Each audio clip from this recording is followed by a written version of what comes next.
আজকে আমরা যে ড্রাগটা করবো তার নাম হচ্ছে অ্যাব্রোটানাম। অ্যাব্রোটানামের কমন নেম হচ্ছে সাউদার্নউড এবং ফ্যামিলি হচ্ছে কম্পোজিট। ওকে, এই অ্যাব্রোটানামের মধ্যে ফার্স্ট হচ্ছে আমাদের কনস্টিটিউশনস। সেই কনস্টিটিউশনে বলছে marasmus of children with marked emaciations specially of legs ব্র্যাকেটে iodum sanicula tuberculinum. The skin is flabby and hangs loose in folds of neck, natramure and sanicula. তাহলে কনস্টিটিউশনে বলছে আমরা জানি ম্যারাসমাস হচ্ছে একটা প্রোটিন এনার্জি ম্যালনিউট্রিশন। তো সেই ম্যালনিউট্রিশন যদি বাচ্চাদের ক্ষেত্রে হয়, অবভিয়াসলি সেখানে মার্কড ইমাসিয়েশন থাকে, স্পেশালি অফ লেগস। ওকে, পায়ের দিকে এক্ষেত্রে আমরা আয়োডাম স্যানিকিউলা এবং টিউবারকুলিনামকেও পাবো। The skin is flabby and hang loose in folds, এবং তার সাথে যদি দেখা যায় যে পেশেন্টের স্কিন ফ্ল্যাবি এবং হ্যাং লুজ ইন ফোল্ডস মানে ঝুলে ঝুলে যেন পড়ে যাচ্ছে, অর্থাৎ বয়স্ক হয়ে গেলে, বৃদ্ধ হয়ে গেলে যে স্কিনের ল্যাক্সিটি কমে যায়, ইলাস্টিসিটি কমে যায়, তার জন্য যে কন্ডিশনটা তৈরি হয় সেটা। এবার আমরা জানি যে কোনো প্রোটিন ম্যালনিউট্রিশনের ক্ষেত্রে পেশেন্টদের যে ইলাস্টিসিটি থাকে সেটা ডিক্রিজ করে খুব স্বাভাবিকভাবেই। তো সিমিলারলি স্কিনে তার এফেক্টটা আসবে। তো অফ নেক ন্যাট্রামিউর স্যানিকিউলা, যদি আমরা গলার দিকটা বা ঘাড়ের দিকটা দেখি সেখানে আরও বেশি ভালো করে দেখতে পাবো। সেক্ষেত্রে আমাদের অ্যাব্রোটানামের সাথে ন্যাট্রামিউর স্যানিকিউলা কিন্তু ইম্পর্ট্যান্ট। আর স্পেশালি লেগসে যদি ইমাসিয়েশন হয় সেক্ষেত্রে আমাদের আয়োডাম স্যানিকিউলা টিউবারকুলিনাম এবং অ্যাব্রোটানাম চারটেই খুব ইম্পর্ট্যান্ট। নেক্সট আমরা চলে আসি মেন্টাল জেনারেলের ক্ষেত্রে। মেন্টাল জেনারেল কী বলছে? Child is ill natured, irritable, cross and despondent, violent, inhuman, would like to do something cruel. মানে এখানে বাচ্চার খুব নিষ্ঠুর প্রকৃতির হয়, বাচ্চা খুব দেখা যায় যে বাচ্চারা ইউজুয়ালি ছটপটে হয়, দুষ্টু হয়, বদমাশ হয়, বাট এখানে বাচ্চার মধ্যে কোনো দয়া মায়া থাকে না। যেমন খুব কমনলি একটা কোয়েশ্চেন্স করে কি, একটা বাচ্চাকে তুমি দেখছো সে কুকুর দেখলেই ঢিল ছোঁড়ে বা যে কোনো পশু পাখি দেখলেই ঢিল ছোঁড়ে, সবাইকে মারতে যায়, খিটখিট করে, হ্যাঁ, সেক্ষেত্রে সবসময় খারাপ কিছু করবো এরকম উদ্দেশ্য নিয়ে কিছু করে। বাচ্চারা যেরকম কিছু কিছু জায়গায় ভয়ে থাকে সেই জায়গাটা থাকে না সে। তাহলে সেই ক্ষেত্রে আমাদের অ্যাব্রোটানামের কথা কিন্তু মাথায় রাখতে হবে। ইল নেচার্ড মানে ওর প্রকৃতি ঠিক নয়।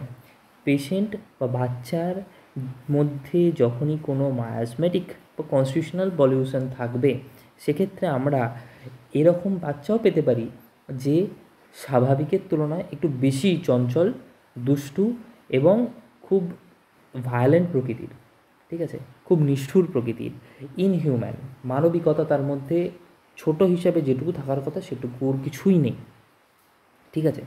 তো এইরকম হচ্ছে অ্যাব্রোটানামের বাচ্চার মেন্টাল জেনারেলস।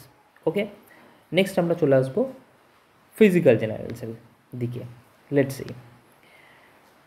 ফিজিক্যাল জেনারেল কি বলছে।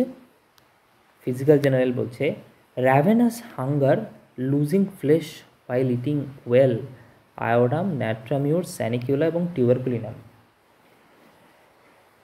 পেশেন্টের খিদে প্রচুর, দ্যাট ইজ র্যাভেনাস হাঙ্গার, খিদে প্রচুর, but losing flash while eating well মানে অ্যাসিমিলেশন করতে পারছে না পেশেন্ট, ডাইজেশন করতে পারছে না পেশেন্ট। এখানে দুটো কথা হয়, একটা হচ্ছে অ্যাসিমিলেশন, একটা হচ্ছে ডাইজেশন। তো ডাইজেশন মানে যখন আমরা কোনো ফুড ইনটেক করি তো সেইটা আমাদের এমনভাবে রিপ্রেজেন্ট হয় বডির মধ্যে যেটা দিয়ে আমরা অ্যাবজর্ব করতে পারবো সেই ফুডটাকে।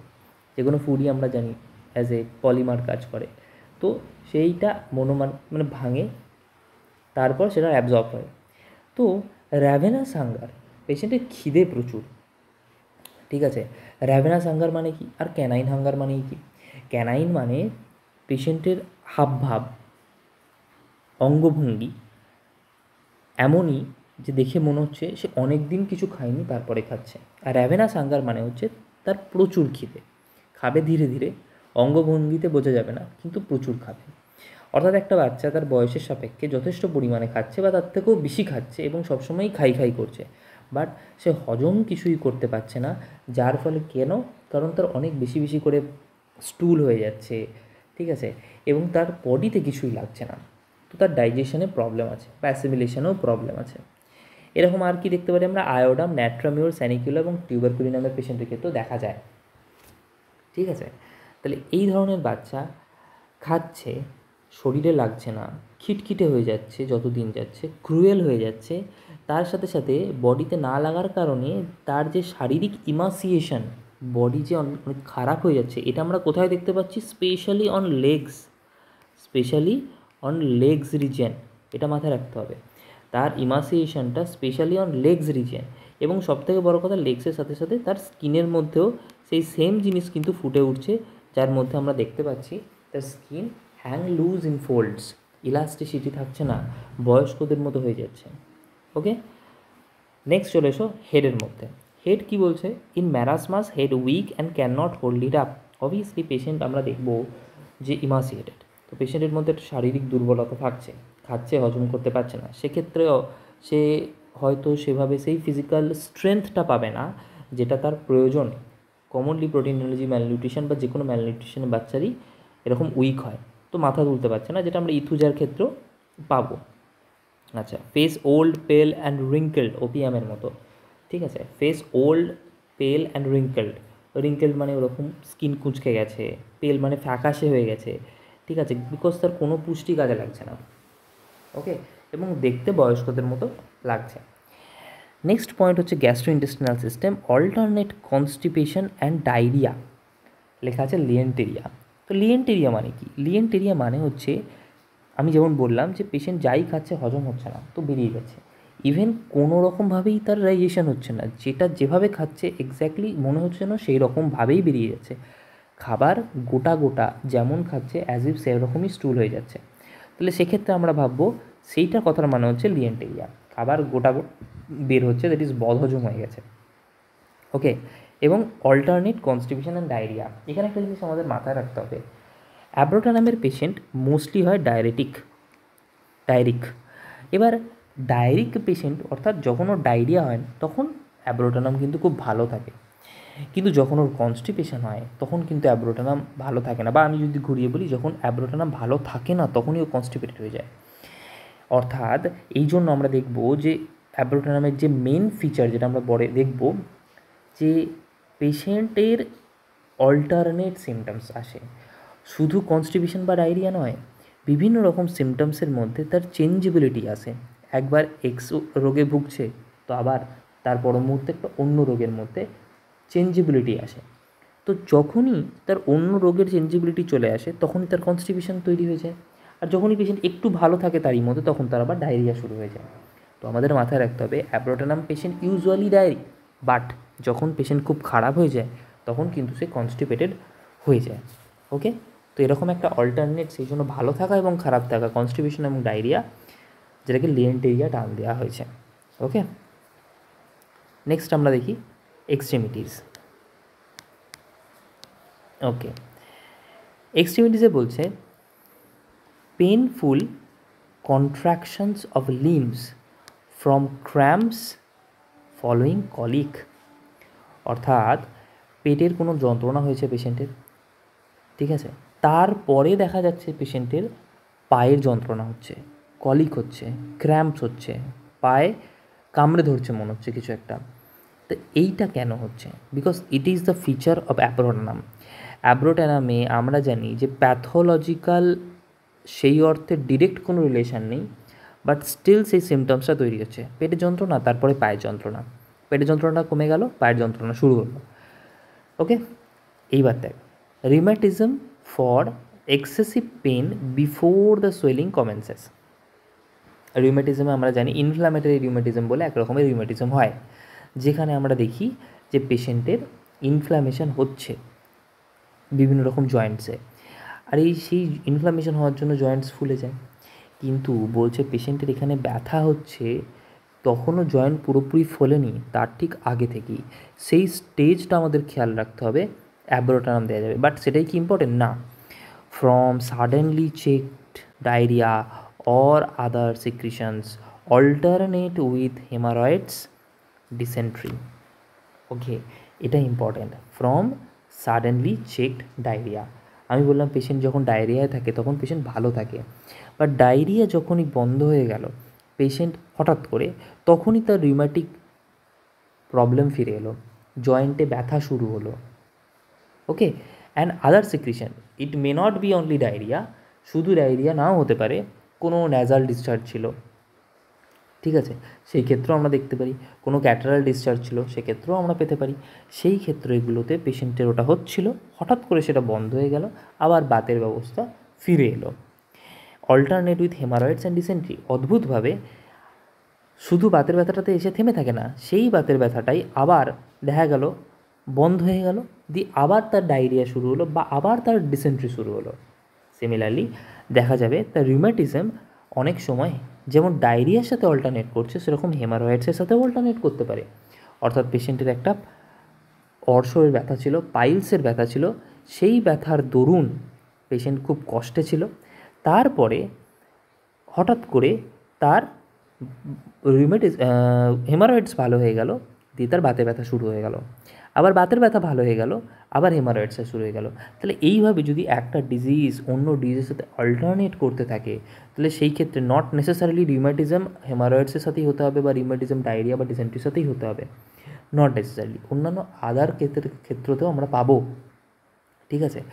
সেই ক্ষেত্রে আমরা অবশ্যই একবার অ্যাব্রোটেনামের কথা ভাববো। এই ক্ষেত্রে আমাদের মাথায় রাখতে হবে আরেকটি গুরুত্বপূর্ণ মেডিসিন, দ্যাট ইজ ক্যালিবাই, যেখানে আমার রিউম্যাটিজম ডায়রিয়া বা যে কোনো গ্যাস্ট্রিক কমপ্লেন্টসের সাথে অল্টারনেট করছে, ওকে। চলো নেক্সট দেখি। Next is gout, joint stiff, swollen with pricking sensation, wrist and ankle joints painful and inflamed, ঠিক আছে। গাউটের ক্ষেত্রে আমরা দেখব, যেখানে এগুলো তো গাউটের নর্মাল ফিচার দেওয়া রয়েছে, যেখানে একটা ব্যথা হবে, ফুলে যাবে, রিস্ট এবং অ্যাঙ্কেল জয়েন্ট মোস্টলি অ্যাফেক্টেড হবে, ঠিক আছে। সেক্ষেত্রেও আমরা অ্যাব্রোটেনামের কথা ভাবতে পারছি, বাট শুধু অ্যাব্রোটেনাম সেখানে আমরা কখনোই ভাববো না। আমাদের মাথায় রাখতে হবে অ্যাব্রোটেনামের কী ফিচার, যে এই যন্ত্রণার সাথে যদি অন্য কোনো রোগের অল্টারনেট হয়, পার্টিকুলারলি ডায়রিয়া বা ডিসেন্ট্রি বা হেমারয়েডস বা আদার কোনো সিক্রিশন চেকড হয়ে এরকম যন্ত্রণা হচ্ছে, আবার এরকম যন্ত্রণা ভালো হয়ে সেই সিক্রিশনে আবার ফিরে যাচ্ছে, সেক্ষেত্রে very lame and sore all over, সারা শরীরেই যেন একটা ঘুষঘুষে ব্যথা, marasmus of lower extremity only, বারবার বলছে যে লোয়ার এক্সট্রিমিটি। এবার এরকম তো টার্ম আমরা কোথাও পাই না যে ম্যারাসমাস হয়েছে তাও শুধু লোয়ার এক্সট্রিমিটিসে, না, ম্যারাসমাস তো all over the body effect করে, বাট তার মোস্ট মার্কড ইমাসিয়েশন যেটা সবথেকে বেশি চোখে পড়ার মতো, সেটা কিন্তু লোয়ার এক্সট্রিমিটিসেই হতে হবে, ঠিক আছে। আচ্ছা, নেক্সট আসো ফিভার। ফিভার বলছে great weakness and prostration and a kind of hectic fever with children unable to stand, ঠিক আছে। অর্থাৎ এখানে বলতে চাইছে যে প্রচণ্ড দুর্বলতা চলে এসছে, হ্যাঁ, আর তার সাথে বাচ্চাদের এক রকমের ফিভার তৈরি হচ্ছে, যেখানে বাচ্চারা দাঁড়াতে পারছে না, যে ফিভারের কোনো হেকটিক ফিভার মানে যে ফিভারের নির্দিষ্ট কোনো স্থিরতা নেই, যে ফিভার কখনো হাই ফিভার হয়ে যাচ্ছে, কখনো লো ফিভার থাকছে, অর্থাৎ কোনো ফিক্সিটি নেই, কোনো রুলস মেনে চলছে না, ঠিক আছে। সেগুলোর ক্ষেত্রে ভাববো কোনো রকম রুলস মেনে চলছে না, আমরা সেগুলোর ক্ষেত্রে পাবো, দ্যাট ইজ ফ্লাকচুয়েটিং কিন্তু পারসিস্টেন্ট ফিভার, যেটা আমরা অনেক সময় টিবির ক্ষেত্রেও দেখতে পাই, ঠিক আছে। হ্যাঁ, অর্থাৎ ওয়াইড মনে রাখতে হবে, একটা ওয়াইড সুইংস হেকটিক ফিভার মানে মনে রাখতে হয় যে ওয়াইড সুইংস অফ টেম্পারেচার, অর্থাৎ যেখানে একটা টেম্পারেচার ভ্যারিয়েবল হচ্ছে, ঠিক আছে।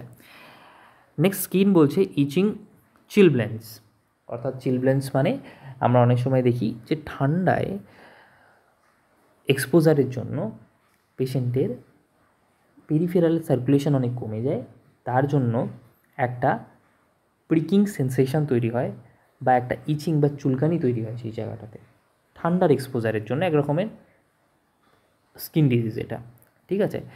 সেখানে আমরা অ্যাগারিকাসের কথাও ভাবতে পারি, বাট অ্যাব্রোটেনামের কথাও আমরা ভাববো, ওকে। নেক্সট আমরা দেখব, নেক্সট হচ্ছে আমাদের রিলেশন। বলছে আফটার হিপার ইন ফিউরাঙ্কেলস আমরা জানি এক রকমের স্কিন ডিজিজ, ঠিক আছে, বয়েলস যেটাকে বলে সেটাকেই ফিউরাঙ্কেল বলে বা ফারাঙ্কেল বলে, অর্থাৎ হেয়ার ফলিক্যাল ইনফ্লামেশন, স্কিনের যে হেয়ার ফলিকলস তার ইনফ্লামেশন। সেক্ষেত্রে আমরা হেপার দিয়েছিলাম, হেপার সালফার দিয়েছিলাম, বাট তারপরে সেরকমভাবে তার রেসপন্স হয়নি। সেখানে আমরা অ্যাব্রোটানাম অ্যাজ এ কমপ্লিমেন্টারি ইউজ করতে পারি। After aconite and Bryonia in pleurisy, অর্থাৎ প্লুরিসি হয়েছে, সেই ক্ষেত্রে আমরা অ্যাকোনাইট এবং ব্রায়োনিয়া প্রেসক্রাইব করেছি, বাট তারপরেও পেশেন্টের সেরকম রেসপন্স হয়নি, সেখানে আমরা অ্যাব্রোটানামের কথা ভাবতে পারি। When a pressing sensations remains in affected site, impeding respiration, অর্থাৎ যেখানে আমার শ্বাস প্রশ্বাস চালাতে একটু কষ্ট হচ্ছে, ব্যথা হচ্ছে, একটা প্রেসিং সেন্সেশন মনে হচ্ছে, সেই ক্ষেত্রে আমরা অ্যাকোনাইট ব্রায়োনিয়া দিয়েছিলাম চেস্টের মধ্যে, অ্যাকোনাইট ব্রায়োনিয়া দিয়েছিলাম, বাট রেসপন্স পাইনি, সেখানে আমরা অ্যাব্রোটানামের কথা ইউজ করব। আর একটা জায়গা আছে, আমরা দেখব যে প্যারোটাইটিস হয়েছে, আই রিপিট প্যারোটাইটিস বা মামস হয়েছে, ঠিক আছে। মামস আমরা জানি ইউজুয়ালি ইউনিল্যাটারাল হয়, কোনো একটা সাইডে হয়েছে। সেই মামসের কমনলি যে জায়গাটা এফেক্ট করে মামসের পরে, সেই কমন মেটাস্ট্যাটিক যেটাকে এরিয়া বলা হয়, সেটা হচ্ছে আমাদের মেলদের ক্ষেত্রে টেস্টিস আর ফিমেলদের ক্ষেত্রে মামি বা ব্রেস্ট। তো প্যারোটাইটিস হয়েছে বা মামস হয়েছে, সেটা সেরে যাওয়ার পর কমনলি সেখানে মাইগ্রেট করে যায়। This is the common complication of mum's. সেই ক্ষেত্রে আমাদের প্রথম চয়েস থাকে কার্বোভেজ বা pulsatilla, depending upon their physical generals and mental generals and the symptoms, other symptoms. কিন্তু কার্বোভেজ বা পালসেটিলা দিয়েও যদি আমরা সেভাবে রেসপন্স না পাই, সেখানেও আমরা কিন্তু অ্যাব্রোটানামের কথা ভাববো, বিকজ আমরা বলেছি যে অ্যাব্রোটানাম কিন্তু আমাদের একটা জিনিস খেয়াল রাখতে হয় যে চেঞ্জেবিলিটি এখানে আছে।